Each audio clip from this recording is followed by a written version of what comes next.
Joe வந்து like வந்து if it is a wide shot A B C D 1 2 3 அதுதான் சொல்லுவாங்க. 1 2 3 4 5 6 7 8 9 10 11 12 அப்படின்னுடுவாங்க. அது க்ளோஸ்அப்பாக இருந்துச்சுன்னா அறிவில் மேனஸில் ஒரு பொண்ணு பார்த்து நீ லவ் லெட்டர் கொடுக்குற அப்படின்லாம் சொல்லுவாங்க. ஆனால் வந்து டும் டும் டும்ல அழகம் பெருமாள் சார் என்னன்னா அவருடைய எப்படின்னா அவர் வந்து கையை இப்படி நீட்டி பேசுவார், காலை நீட்டி பேசுவார். அப்போது ஜோ வந்து சொன்னாப்புல, Kavitha why can't you bring the dialogues for me அப்படின்னு. No ma'am, he said that he will explain you the dialogue. No, he is not explaining, he is poking my eyes, he is doing like this, he is doing like that அப்படின்னு. சட்டமேன் கையில் ஒரு படம் வந்ததுங்களா, அந்த படத்துடைய producer and director அப்பா தான். Female டைரக்டருக்கு தனியான ஒரு அம்சங்கள் இருக்கிறது, மேல் டைரக்டருக்கு தனியான அம்சங்கள் இருக்கிறது. உனக்கு இருக்கிற வசதி சலுகைகள் எங்களுக்கு இல்லை.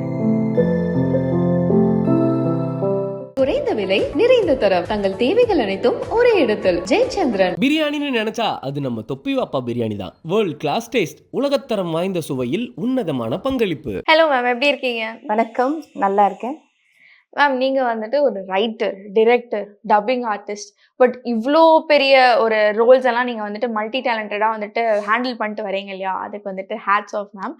பட் உங்கள் ஜேர்னி எப்படி ஸ்டார்ட் ஆச்சு, அதை பற்றி சொல்லுங்கள் மேம். ஆக்சுவலாக நான் வந்து ரேடனில் வந்து ராதிகா அவங்களுடைய செக்ரட்டரியாக ஃபஸ்ட்டு இருந்தேன். இட் வாஸ் ஹார்ட்லி 2-3 months தான். அதுக்கப்புறம் அங்கேருந்து ட்ராவல் ஆகி பிரசாத் ஸ்டூடியோவில் கிளைண்ட் சர்வீஸ் எக்ஸிக்யூட்டிவாக ஜாயின் பண்ணேன். அங்கேருந்து தான் அசிஸ்டன்ட் டைரக்டராக நான் போய் பிரவீன்காந்த் சார்கிட்ட சேர்ந்தேன். அதுக்கப்புறம் ஸ்டாரு, துள்ளல் அந்த மாதிரி படங்கள் அவர்கிட்ட, ஹி வாஸ் மை குரு. அவர்கிட்ட ஒர்க் பண்ணிவிட்டு அப்படியே தான் அசிஸ்டன்ட் டைரக்டர் ட்ராவல் ஆச்சு. Like Jyothika, like she was very, எனக்கு ஒரு அசிஸ்டன்ட், நானும் ஃபீமேல் அவங்களும் ஃபீமேல், அந்த யூனிட்லேயே 2 ஃபீமேல்ஸ் தான் அப்படின்னும் போது like she was very close to me. அவங்களுக்கு அப்போ தமிழே சுத்தமாக தெரியாது, இப்போ நல்லா தமிழ் தெரிஞ்சுக்கிட்டாங்க. அப்போ தமிழே தெரியாததுனால எந்த படத்துக்கு போனாலும் என்னை கூட்டிகிட்டு போயிட்டாங்க. பூவெல்லாம் வாசம் போனாங்க, என்னை கூட்டிகிட்டு போயிட்டாங்க. 1 2 3 போனாங்க, கூட்டிகிட்டு போயிட்டாங்க. டும் டும் டும் போனாங்க, என்ன ஐ வாண்ட் கவிதா. லைக் எல்லா யூனிட்டுமே நான் வந்து வேற ஒருத்தருடைய அசிஸ்டன்ட் டைரக்டர், எல்லா யூனிட்டுமே என்னை அக்செப்ட் பண்ணிக்காது. But Jo like very personally she said no, I want her, her prompting is the best, I am learning Tamil because of her, so I want her. என்னை கம்பல் பண்ணி என்னை அழைச்சிட்டு போனாங்க. ஸோ அவங்கள கூட கொஞ்சம் நாள் நான் whatever film she did at that time I was there prompting. நான் சவிதாவே டப்பிங் பேசும்போது ஜோக்கு சொல்லுவாப்புல, கவிதா உன்னுடைய ப்ராம்ப்டிங் கேட்டு தான் நான் வந்து டப்பிங் பேசுகிறேன். ஜோ ஒன்றுமே தமிழ் பேசுறது இல்லை, 1 2 3 தான் பேசுகிறாப்புல, உன் ப்ராம்ப்டிங் கேட்டு தான் நான் டப்பிங் பேசுகிறேன். அப்போ சவிதாவே சொல்லியிருக்காப்பு. 1 2 3 தான் பேசணும், புரியல மேம். ஜோ வந்து லைக் வந்து if it is a wide shot A B C D 1 2 3 அதுதான் சொல்லுவாங்க. 1 2 3 4 5 6 7 8 9 10 11 12 அப்படின்னுடுவாங்க. அது க்ளோஸ்அப்பாக இருந்துச்சுன்னா அறிவில் மேனஸில் ஒரு பொண்ணு பார்த்து நீ லவ் லெட்டர் கொடுக்குற அப்படின்லாம் சொல்லுவாங்க. ஸோ அவங்க வந்து ரொம்ப ரொம்ப ரொம்ப பலத்த அண்டர்ஸ்டாண்டிங் அவங்களுக்கு, அந்த லாங்குவேஜ் புரியும். அப்போது சுத்தமாக தமிழ் தெரியாது அவங்களுக்கு. அப்போ மணிவண்ணன் சார் டும்டும்ல ஒர்க் பண்ணும்போது மணிவண்ணன் சார் கூப்பிட்டு சொல்லுவார் என்கிட்ட, என்னம்மா இந்த பிள்ளை வந்து ஸ்பாட்டில் வந்து ஆக்டிங்கு, அது களத்தில் இறங்கிட்ட பிறகு ஓவர் ஆக்டிங்காக இருக்கேம்மா அப்படின்னுவார். அந்த அளவுக்கு ஜோ வந்து language புரியலனாலுமே she was like, she rocked, she was the best. இவ்வளோ க்ளோஸாக இருந்துட்டு ஒன்றா இவ்வளோ நாள் ஒர்க் பண்ணிட்டதுக்கப்புறம் இப்போ ஒரு டிஸ்டன்ஸ் மெயின்டைன் பண்ணுறீங்க அப்படின்னா அதுக்கான ரீசன் என்ன மேம்? இல்லை, டிஸ்டன்ஸ் மெயின்டைன் பண்ணுறதுன்னு கிடையாது. யூஸ்வலாகவே எந்த ஒரு ஸ்டார் காஸ்டிங் எந்த ஆக்டர்ஸாக இருந்தாலுமே அவங்கள ஃபாலோ பண்ணிக்கிட்டே நம்ம போகிறது நம்மளுடைய நோக்கமோ இலக்கோ அல்ல. நம்ம வந்து ஒரு படம் டைரக்ட் பண்ணணும், லைஃப்பில் வந்து முன்னேறிட்டு போகணுன்றது இலக்கு. ஸோ நான் ஜோக்கு வந்து ஜோ வீடு வரைக்குமே அவங்க நக்மா தீதி, அவங்க அம்மா எல்லாருமே பழக்கம், அந்த அளவுக்கு நான் க்ளோஸாக இருந்தேன். பட் அவங்களுக்கு கல்யாணம் ஆன பிறகு அதுக்கப்புறம் அவங்கள எப்படி ஃபாலோ பண்ணுறது, அவங்க இனிமேல் நடிக்க வருவாங்களா மாட்டாங்களா அப்படின்ற சூழ்நிலையில் அவங்கக்கிட்ட டச்சோ எதுவுமே இல்லாமல் எனக்கு போயிடுச்சு. இப்போ கூட நான் இன்ஸ்டாகிராமில் அவங்கள வந்து பின் பண்ணேன், பட் நோ ரெஸ்பான்ஸ். ஸோ இது வந்துட்டு ப்ரொஃபஷ்னலாக ஒர்க் லைஃப்பில் வந்துட்டு உங்கள் 2 பேருக்குள்ளே இருந்தால் அந்த ஒரு ஃப்ரெண்ட்ஷிப் இன் ஒர்க் லைஃப்.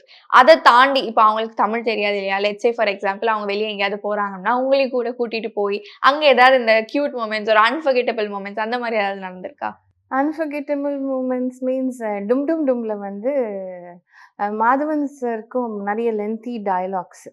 அவர் என்ன பண்ணிட்டாப்புல, இவங்க 2 பேருக்குமே ஒரு மிட் ஷாட் வச்சுட்டு நான் நடுவில் உட்காந்துட்டேன், இவங்க 2 பேர் இங்கே நிற்கிறாங்க.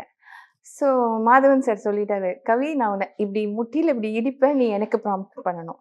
ஜோ உன்னை இடிச்சோடனே ஜோக்கு நீ ப்ராம்ப்ட் பண்ணணும். ஸோ இவங்க 2 பேருடைய டயலாக்ஸை ஒரு மொட்டை மாடியில் நடக்கும் அந்த சீனு. இவங்க 2 பேர் டயலாக்ஸையும் நான் வந்து மக்கப் பண்ணிவிட்டு அவர் வந்து இப்படி இடித்தோடனே நான் இவருக்கு ப்ராம்ப்ட் பண்ணேன். ஜோ இடித்தோடனே நான் அவங்களுக்கு ப்ராம்ப்ட் பண்ணேன்.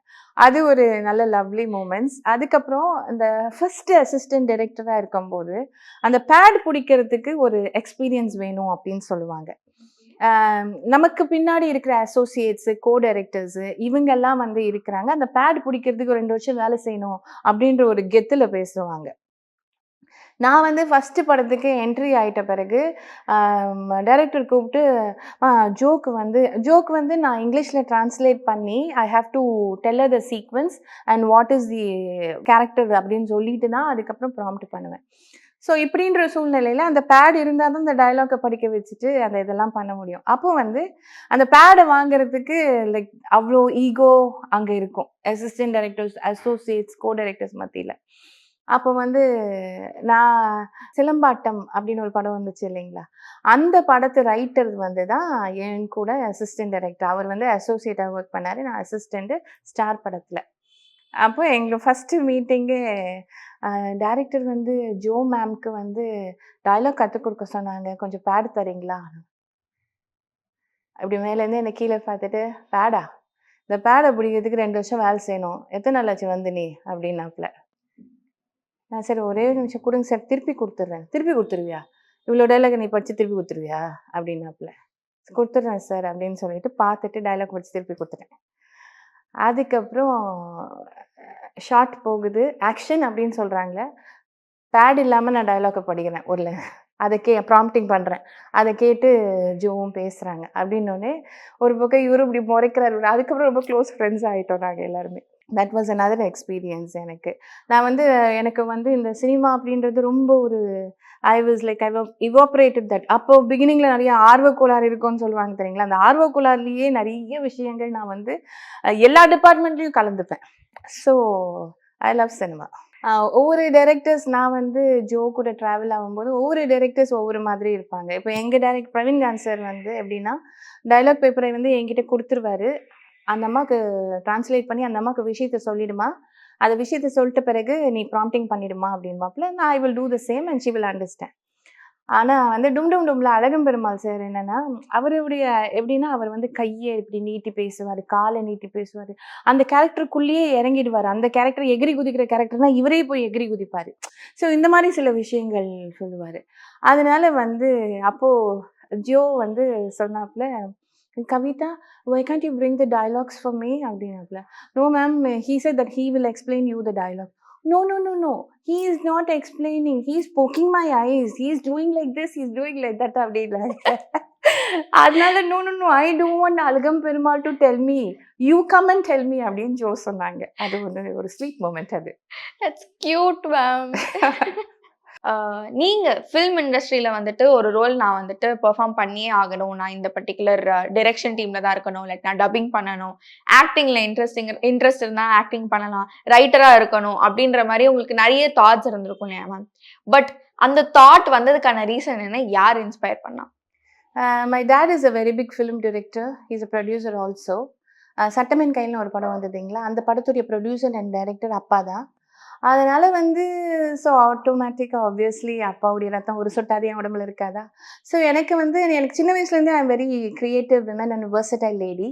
அதனால் எனக்கு அந்த ஆர்வம் எப்பயுமே இருந்துச்சு. அதனால ஒரு படம் பண்ணணும் அப்படின்றதுக்காக தான் அசிஸ்டன்ட் டைரக்டராக சேர்ந்து நிறைய கம்பெனிஸ் ஏறி இறங்கினேன். ஒரு ப்ரொடியூஸ் பண்ணுவாங்களா, கதை சொல்லலாமா அப்படின்ட்டு. பட் இன்னைக்கு ஒரு மேல் டைரக்டருக்கு இருக்கிற ஒரு பேலன்ஸ் ஃபீமேலுக்கும் இருக்கான்றது என்னை பொறுத்த வரைக்கும் நில் தான் அப்படின்னு நான் சொல்லுவேன். பிகாஸ் இத்தனை நாள் ஓட்டத்தில் அதை நான் பெருசாக சந்திச்சது கிடையாது. ஒரு காலகட்டங்களில் நான் இந்த படம் ஆரம்பிக்கும் போது நான் இப்போ ஒரு படம் ஆரம்பித்து ப்ரொடியூஸ் பண்ணி டைரக்ட் பண்ணி முடிச்சிருக்கேன். அந்த படம் பேர் ஆதாரம். இந்த படம் ஆரம்பிக்கும் போது வேற ஒரு ப்ரொடக்ஷன் தான் ஆரம்பிச்சது. பட் அன்ஃபார்ச்சுனேட்லி அந்த ப்ரொடக்ஷன் எனக்கு கை கொடுக்கல. பட் நம்ம ஆரம்பிச்சிட்டோம், இதை விடக்கூடாது அப்படின்றதுக்காக நான் பண்ணணும்னு நினச்சி தான் இதை கம்ப்ளீட் பண்ணினேன். ஆக்சுவல் ஃபேக்ட் என்னன்னா, எனக்கு as a writer, as a director I am fulfilled, but not as a producer. இந்த படத்தில் நான் இன்வெஸ்ட் பண்ணதுக்கு ஆக்சுவலாக எனக்கு அதுக்கு திராணியும் இல்லை, தகுதியும் இல்லைன்னு தான் எனக்கு தோணுது. இந்த படம் எனக்கு ஒரு பெரிய பாடம். ஏன்னா ப்ரொடக்ஷன்ன்றது, ப்ரொடியூஸ்ன்றது சாதாரண விஷயம் கிடையாது. ஒரு ஒரு ஒரு ஒரு கம்பெனி ஒரு கதைய கேட்டு, அந்த கதை அம்சத்துக்கு ஒரு ப்ரொடியூசர் முன் வந்து, இப்போ ஒரு ஒரு ஷூட் நடக்குதுன்னா, ஒரு 5 ஆர்டிஸ்ட் இருப்பாங்க, மெயின் ஆர்டிஸ்ட்டு. அவங்களுடைய டச்சப் ஒரு 5 பேர் இருப்பாங்க. அதுக்கப்புறம் ஜூனியர் ஆர்டிஸ்ட் ஒரு 5 பேர் இருப்பாங்க. டைரக்ஷன் டிபார்ட்மெண்ட், அவங்க அசிஸ்டன்ட்ஸ் ஒரு 5 பேர் இருப்பாங்க. கேமரா டிபார்ட்மெண்ட், அவங்க அசிஸ்டன்ட் ஒரு 5 பேர் இருப்பாங்க. ஆர்ட் டிபார்ட்மெண்ட்டு, கார்பெண்டரு, அசிஸ்டன்ட்டுன்னு ஒரு 2 பேர் இருப்பாங்க. அதுக்கப்புறம் production manager assistant, lightman, track and trolley, drone வேணும்னா ட்ரோன்ல ஒரு 2 பேரு, ப்ரொடக்ஷன் மேனேஜர், ப்ரொடக்ஷன் சாப்பாடு போடுறவங்க அதுல ஒரு 5 பேரு, costumer assistant, makeup assistant, hair stylist assistant. அந்த மாரி ஒரு 68 பேருக்கு வேலை குடுத்து, பேட்டா குடுத்து, டிஃபன், காஃபி, சாப்பாடு குடுத்து, வேலைய குடுக்குறவன் பேரு தான் ப்ரொடியூசர் புரொடக்ஷன். வாவ்! நீங்க இப்போ நாளைக்கு அன்னதானம் இங்க நடக்குது, வாங்க அப்படின்னு சொன்னா, நீங்க 4 பேர கூப்பிடணும். அன்னதானம் இருக்கு அங்க தான். இங்க ஷூட் நடக்குதுனாலே மொத்த கூட்டமும் இங்க நிக்கும். அதுதான் சினிமாக்கு உள்ள ஒரு மோகம். அந்த மாரி ப்ரொடியூஸ் பண்றது சாதாரண விஷயம் கிடையாது. புரொடக்ஷன்ன்றது ஒரு பெரிய ஒரு தகுதி உள்ள ஒரு விஷயம். அந்த ப்ரொடியூசர்ன்றது ஒரு பெரிய தகுதிக்குள்ள ஒரு விஷயம். அத நல்லா செயல்படுத்தி ஒரு கதைய நம்ம திரையில காட்டுறதுக்கு எவ்வளவு பேர் பின்னாடி வேலை பார்க்குறாங்க.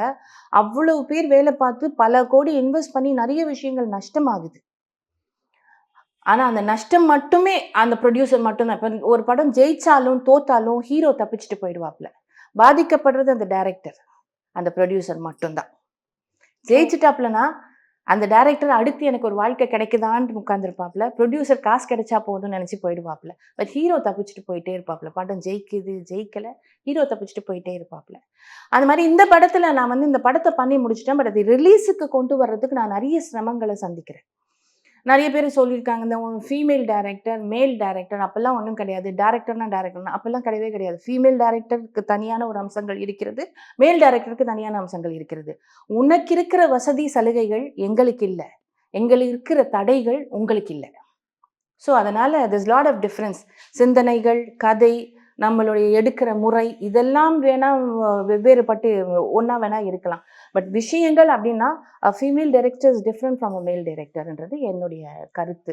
இந்த படத்தை பண்ணி முடிச்சிருக்கேன். அதிவிரைவில் ரிலீஸ் ஆகும்னு எதிர்பார்த்துட்டு உட்கார்ந்துட்டு இருக்கேன். கண்டிப்பா ரிலீஸ் ஆகும். அண்ட் வந்துட்டு வெற்றி கண்டிப்பா அந்த படத்துக்கு கிடைக்கும். உங்க படத்துக்கு கண்டிப்பா வரும். அண்ட் இந்த படத்துக்கு நீங்க ப்ரொடியூசராவும் வொர்க் பண்ணியிருக்கீங்க அப்படின்னு சொல்றீங்க இல்லையா? அண்ட் நீங்க அதுக்கு வந்துட்டு ஒரு வார்த்தையும் யூஸ் பண்ணுதீங்க. இந்த மாரி எனக்கு திராணியும் இல்லை, தகுதியும் இல்லை அப்டின்னீங்க. பட் நீங்க அத ப்ரொடியூஸ் பண்ணி அது ரிலீஸ் ஆக போது. ஸோ ஆப்வியஸ்லி உங்களுக்கு அந்த தகுதி இருக்கு. ஸோ நீங்க வந்துட்டு உங்கள ரொம்ப லோவா நீங்க அந்த விஷயத்துல நெனச்சுக்க வேண்டாம். இல்ல இன்வெஸ்ட்மென்ட் அப்படின்றது இஸ் நாட் ஈஸி. எல்லா ப்ரொடக்ஷனுக்குமே இப்போ ஒரு ரஜினிகாந்த வச்சு ஒரு படம் எடுக்கிறாங்கன்னா 4 ஃபினான்சியர்ஸ் பூஜை போட்டு நின்னுடுவாங்க. நம்ம ஒரு நியூ ஃபேஸ் அப்படின்னும்போது இன்னைக்கு சினிமா கொஞ்சம் தப்பா இருக்கு. அது ஏன்னு தெரியல.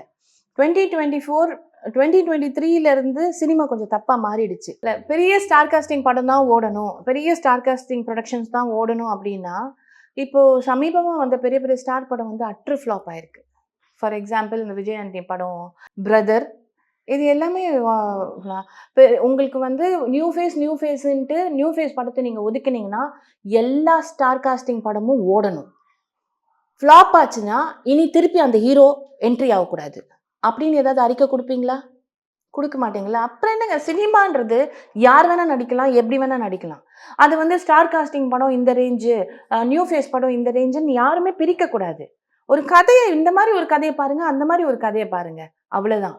அப்ப விஜய் சேதுபதிக்கும் ஃபர்ஸ்ட் படம் நியூ ஃபேஸ் தான், சிவகார்த்திகனுக்கும் ஃபர்ஸ்ட் படம் நியூ ஃபேஸ் தான், தனுஷுக்கும் ஃபர்ஸ்ட் படம் நியூ ஃபேஸ் தான். சினிமால யார் வேணா நடிக்கலாம், எப்படி வேணா நடிக்கலாம். நம்ம பார்க்குற முறையில இருக்கு, எடுக்கிற முறையில இருக்கு. இதுல நியூ ஃபேஸு ஸ்டார் காஸ்டிங், ஏன் ஸ்டார் காஸ்டிங் படம் ஓடலையா? எதுவுமே ஃப்ளாப் ஆகலையா? இப்போ வரிசையா நிறைய ஃப்ளாப்ஸ் தான் வந்துகிட்டு இருக்கு. ஜெயிச்ச படம் எதுவுமே இல்லையே. கணக்கெடுத்து பார்த்தோம்னா இப்போ கடைசியாக ஹிட் ஆன படம் எது அப்படின்னு பார்த்தீங்கன்னா, இப்போ நியூ ஃபேஸ் வச்சு படம் எடுத்தவங்க யாருமே முன்ன வர முடியாது அப்படின்னா, ஸ்டார் காஸ்டிங் கிட்ட மட்டும்தான் சினிமா தங்கி இருக்குதா? இப்போ என் படத்தை ஒரு பெரிய ஒரு ஓடிடி சேனலுக்கு கொடுத்தேன். கொடுத்தப்போ விமியோ லிங்க் அனுப்பினேன். அவங்களுக்கு அந்த விமியோ லிங்கை ஓப்பன் பண்ணி ஃபுல்லாக 2 ஹவருக்கு உட்காந்து படம் பார்க்குற கெப்பாசிட்டியே இல்லை. ஓட்டி ஓட்டி பார்த்தாங்க. நீ ஓட்டி ஓட்டி என் படத்தை பார்த்தீங்கன்னா நீ ஸ்க்ரீன் பிளே எப்படி பார்ப்ப? என் படத்தில் ஓப்பனிங்கில் ஒரு சீன் இருக்குது. என்னென்னா, அந்த ஒரு க்ரௌட்ல வந்து வாசல்ல வந்து யூடியூபர்ஸ் வந்து அதை நான் சொல்றதுக்கு தயங்கல. அத சொல்றேன். ஃபோ மைக் வச்சுட்டு நிப்பாங்க. படம் நல்லா இருக்கு சார். நல்லா இருக்கு சார். நல்லா இருக்கு. அப்ப இன்னொருத்தர் வந்து சொல்லுவாரு, "ஃபர்ஸ்ட் ஹாஃப் கொஞ்சம் லேகா இருக்குது. ஆனா செகண்ட் ஹாஃப் சூப்பரா இருக்கு" அப்படின்னு. அப்ப இன்னொரு அம்மா வந்து சொல்லுவாங்க, "ஃபர்ஸ்ட் ஹாஃப் லேகா இருக்குது. செகண்ட் ஹாஃப் சூப்பரா இருக்குதா? அப்ப நீ ஃபர்ஸ்ட் ஹாஃப் இன்னைக்கு ரிலீஸ் பண்ணிட்டு, செகண்ட் ஹாஃப் அடுத்த மாசம் ரிலீஸ் பண்ணா நீ வந்து கரெக்ட்டா பார்ப்பியா?" அப்படின்னு கேட்பாங்க. அவர் திரு திருன்னு முழிப்பாரு. ஃபர்ஸ்ட் ஹாஃப், செகண்ட் ஹாஃப்ன்லாம் இல்லைங்க. படத்த படமா பாருங்க. நீ இங்கிலீஷ் படம்லாம் ஃபர்ஸ்ட் ஹாஃப், செகண்ட் ஹாஃப் நான் பார்க்குறேன். இங்கிலீஷ் படத்த மட்டும் அப்படியே முழுசா பார்க்குற. இத்தனைக்கும் மொழி தெரியாது உனக்கு. அப்புறம் எப்படி தமிழ் படத்த நீ ஃபர்ஸ்ட் ஹாஃப், செகண்ட் ஹாஃப்ன்னு பார்ப்ப? படத்த படமா பார்க்கணும். ஃபர்ஸ்ட் ஹாஃப், செகண்ட் ஹாஃப் பார்த்தீன்னா, ஸ்க்ரீன் பிளேவ எப்படி பார்ப்ப? உனக்கெல்லாம் பசிக்குது, மூத்திரம் வருன்றதுக்காக தான் இன்டர்வல் விடுறோம். புரியுதா? படம் சூப்பருங்க அப்படின்னு சொல்லிட்டு அந்த கேரக்டர் வெளிய போகும். அப்புறம் தான் என் படம் ஆரம்பிக்கும். இத ஏன் சொன்னேன் அப்படின்னா, நான் நியூ ஃபேஸ வச்சு படம் எடுத்திருக்கிறதுனால ஃபர்ஸ்ட் ஹாஃப்ல வந்து ஒரு சின்ன லேக் இருக்கு. என் படத்துல பாட்டு கிடையாது. என் படம் வந்து மெசேஜ் சொல்ற படம். அருவி, உரியடி மாரி ஒரு மெசேஜ் சொல்ற படம். அதனால என் படத்துல பாட்டு கிடையாது. அத நியூ ஃபேஸ் வச்சு காமிச்சிருக்கும்போது, மக்கள் நியூ ஃபேஸ்ன்னு பார்க்கறதுனால ஒரு சின்ன லேக் இருக்குன்றதுனால, அந்த லேக மக்கள் சொல்லக்கூடாதுன்றதுக்காக அந்த சீன நான் போட்டேன். Thank you. இந்த சீன நான் இதுல சொல்றதுக்கு நான் ஆக்சுவலா பெருமைப்படுறேன். மேம் நீங்க வந்துட்டு சொன்னீங்க இந்த மாதிரி உங்க அப்பாவும் வந்துட்டு ஒரு பெரிய டிரெக்டர் அப்படின்னு சொன்னீங்க இல்லையா? ஸோ அந்த ஃபேம் யூஸ் பண்ணி உங்களுக்கு வந்துட்டு நீங்க ஏதாவது படம் பண்ணும்போதோ, நீங்க அதில பார்ட்டிசிபேட் பண்ணும்போதோ, அது வந்துட்டு உங்களுக்கு ஹெல்ப் ஆகலையா? லைக் அப்பாவோட ஃபேம் உங்களுக்கு ஹெல்ப் ஆகலையா? ஹெல்ப் அதாவது ஜெனரேஷன்ஸ் மாறிடுச்சு. அப்பா வந்து அந்த அப்பா வந்து சட்டமன் கையில ஒரு பாட்டு போட்டிருப்பாரு. சொர்க்கம் மதுவிலே சொக்கும் அழகிலே அந்த சாங் இன்னைக்கு இருக்கிற 2K வரைக்குமே ரீச்சபிள் சாங் தான். ஆனா அந்த படத்து டைரக்டர் யாருன்னு கேட்டா, இன்னைக்கு இருக்கிற ஜெனரேஷனுக்கு தெரியுமான்றது எனக்கு தெரியாது. பட் போன 80s ஜெனரேஷன் வரைக்கும், 90s ஜெனரேஷன் வரைக்கும் அந்த படம். ஏன்னா அந்த பாட்டு வந்து மலேசியா, துபாய் பப்ல போடுவாங்க அந்த பாட்டு. ஸோ அங்க எனக்கு தெரிஞ்சு ஒரு ஃப்ரெண்ட் அங்கேருந்து ஃபோன் அடிச்சு எனக்கு ஸ்பீக்கர் போட்டாப்புல, "உங்க டாட் சாங் போகுது பாத்தியா? உங்க டாட் ஃபிலிம் போகுது பாத்தியான்ட்டு." ஸோ அந்த அளவுக்கு ஃபேமஸான ஒரு விஷயங்கள். எங்க அப்பா வந்து ஒரு ஜெனரேஷன் வரைக்கும் தெரியுது. இன்னைக்கு இருக்கிற 2Kக்கு தெரியுதான்றது is a question mark. But அப்பா ஒரு பெரிய டைரக்டர் அப்படின்றதுனால என்ன கூப்பிட்டு யாரும் வாய்ப்பு குடுக்கல. அப்பா பேர சொன்னா எனக்கு ஒரு பெருமை இருக்கு. ஆனா நான் அப்பா பேர எப்ப சொல்லுவேன்னா, என் ஒர்க் எதுக்காக நான் போறேனோ, கதை சொல்றதுக்கு போறேனோ, அந்த கதைய சொன்ன பிறகு, அந்த கதைக்கு எனக்கு பாராட்டு கிடைச்ச பிறகு தான் அப்பா பேர நான் சொல்லுவேன். இல்ல அப்படின்னாலுமே, அந்த இடத்த விட்டு நான் வெளிய வந்தாலுமே, இந்த பொண்ணு யாருன்னு இவங்க விசாரிப்பாங்க இல்லையா? அப்போ வந்து கண்டிப்பா அப்பா பேருன்னும்போது, "ஓ! அவருடைய பொண்ணா?" அப்போ ஆட்டோமேட்டிக்கா அப்படின்னு கூப்பிட்டு எனக்கு நெறைய ரெஸ்பெக்ட் கிடைச்சிருக்கு. But I never got an opportunity. Okay. But அதுக்கான ரீசன் என்னன்னு நீங்க நினைக்கிறீங்க? ரீசன் என்னன்னா, விஜய் சேதுபதி பையனுக்கு வாய்ப்பு கிடைக்குதா? பாரதி ராஜா பையனுக்கு வாய்ப்பு கிடைச்சதா? இல்ல இல்லையா? அதுதான். அது என்ன ரீசன்னுலாம் சொல்ல முடியல. எங்களுடைய ஓட்டம் சினிமா ஓடுற குதிரை மாரி ஓடிக்கிட்டே இருக்கும். ஆனா சினிமா அந்த குதிரைக்கும் சங்கர், மணிரத்னம்னு தெரிஞ்சா அதுவா நிக்கும். நாங்களா ஏறி உட்காரணும்னு க ச கிடையாது. அவங்க சங்கர், மணிரத்னம்னா அது நிக்கும். அப்ப ஏறி உட்காருவாங்க. அந்த மாரி நம்ம வந்து ஓடிக்கிட்டே இருக்கோம். ஒரு நாள் வெற்றி நிச்சயம். இது வேத சத்தியம் அப்படின்னு நம்பி ஓடிக்கிட்டு இருக்கோம். இதுக்கு ரீசன் என்னால சொல்ல முடியல. நான் அப்பா பெரிய லெவல்ல இருந்து அப்பா வந்து ஒரு சில்வர் ஜூப்ளி டைரக்டர். அவருடைய இப்ப எங்க அண்ணா வந்து டப்பிங் யூனியன் செக்ரட்டரியா இருக்காரு. நான் வந்து I have finished a film. I am also a dubbing artist. அப்படின்ட்டு இருக்கும்போது, எனக்கு ஏன் இந்த வாய்ப்பு கிடைக்கல அப்படின்ல, ஒரு படத்த ப்ரொடியூஸ் பண்ணக்கூடாது, ப்ரொடியூஸ் பண்ற கெப்பாசிட்டி எனக்கு இல்லன்னு நெனச்சேன். டைரக்ஷன் பண்ணணும்னு நெனச்சேன். டைரக்ஷன் பண்ணிட்டேன். ப்ரொடியூஸ் பண்ற சூழ்நிலையில் ப்ரொடியூஸும் பண்ணி தாண்டி வந்துட்டேன். இவ்ளோ பண்ணிட்டேன். அத பண்ண மாட்டேனா? I will soon release. இப்போ நீங்க ப்ரொடியூஸும் பண்ணிட்டீங்க மேம் உங்க படத்த. So as a producer and as a director நீங்க என்னென்ன விஷயங்கள் வந்து கத்துக்கிட்டீங்க? லைக் இத இப்படிதான் பண்ணணும். இத இப்படியும் பண்ணலாம் அப்படின்ற மாரி. நான் வந்து என் கத்துக்கிறதுக்கு நாங்க சாகுற வரைக்கும் நம்ம கத்துக்கிட்டே இருக்கலாம். கத்துக்கிறதுக்கு நெறைய விஷயங்கள் இருக்கு. இந்த படத்துல வந்து கதைய வந்து ரொம்ப அம்சமா, ரொம்ப அழகா பண்ணிட்டேன். குறுகிய நாட்கள். ஐ டிட் 19 டேஸ்ல இந்த படத்த நான் பண்ணி முடிச்சேன். 19 டேஸ். எஸ் 19 டேஸ்ல I spend a little money because it was my investment அப்படின்றதுனால ஐ ஸ்பெண்ட் லிட்டில் மனி 19 டேஸ்ல இந்த படத்த நான் பண்ணி முடிச்சேன். கதைய ரொம்ப அம்சமா அழகா பண்ணிட்டேன். அது வந்து எனக்கு கைவந்த கலை. ஆனா ப்ரொடியூஸ் பண்றது எனக்கு கைவந்த கலை இல்ல. ஸோ என்ன பொறுத்தவரைக்கும் இந்த படத்துல நான் கண்டது ஆஸ் அ ப்ரொடியூசர் பாடம். அடுத்து தான் என்னோட படம். So never again I have to produce அப்படின்ற ஒரு சிந்தனை வந்துருச்சு. அந்த மாரி ஒரு பாதிப்பு எனக்கு ஆக்சுவலா my husband is also a production manager. But அவரு என்ன சொன்னார்னா, செகண்ட் டேவே சொன்னாரு, "அம்மா நம்ம கையில் இருக்கிற காசை உள்ளே இன்வெஸ்ட் பண்ணக்கூடாதுமா, நம்ம ஃபினான்ஸ் வாங்கி தான் ரொட்டேஷன் பண்ணணும் அப்படின்னு சொல்லி எனக்கு ஒரு இது சொன்னார். பட் நம்ம எப்பவுமே யார் பேச்சையும் கேட்டு பழக்கம் இல்லையா? சரி அப்படி இல்லை, நான் பண்ணிட்டேன், நான் ஆரம்பிச்சிட்டேன், நான் பண்ணுவேன் பண்ணுவேன் பண்ணுவேன் அப்படின்னு சொல்லிட்டு ஐ இன்வெஸ்டட். அது எனக்கு கொஞ்சம் choke ஆச்சு. கூடவே பழகி நமக்கு வந்து அது என் படத்துலேயே ஒரு டயலாக் வச்சிருப்பேன். கூடவே இருக்கிறவன் தான் குழி தோண்டுவான். வெளியே தூரமா போறவனுக்கு நீ எப்போ உட்காருவ, எப்போ எந்திரிப்பேன்னு தெரியாது. அதனால கூட இருக்கிறவங்களுடைய அனுபவம் எனக்கு ஒரு பெரிய பாடம். Ma'am as a dubbing artist உங்க ஜேர்னி ஸ்டார்ட் ஆச்சு இல்லையா? எந்த ப்ராஜெக்ட்ல இருந்து ஸ்டார்ட் ஆச்சு அண்ட் எப்படி போய்கிட்டு இருக்கு? I don't remember when I started. But வந்து 98ல் கார்டு எடுத்தேன்.